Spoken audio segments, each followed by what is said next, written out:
Hello people, today we are going to solder electronic speed controllers. Most important is a good soldering iron like this with a big tip that can hold a lot of heat.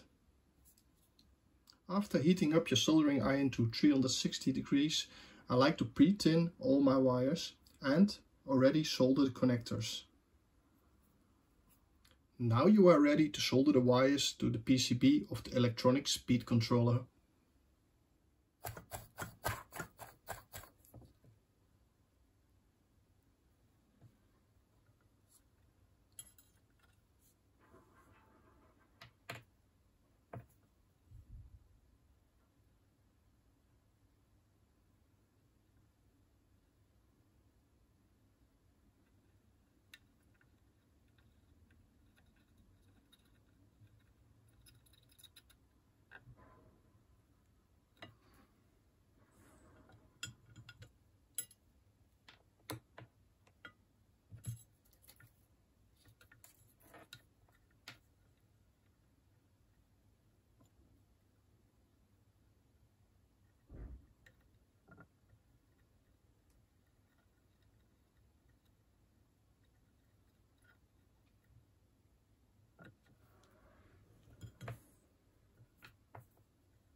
Clean your PCB with some isopropanol.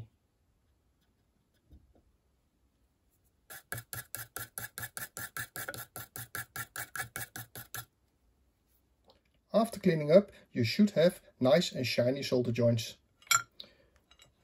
Put a shrink wrap around your speed controller and you're ready to go.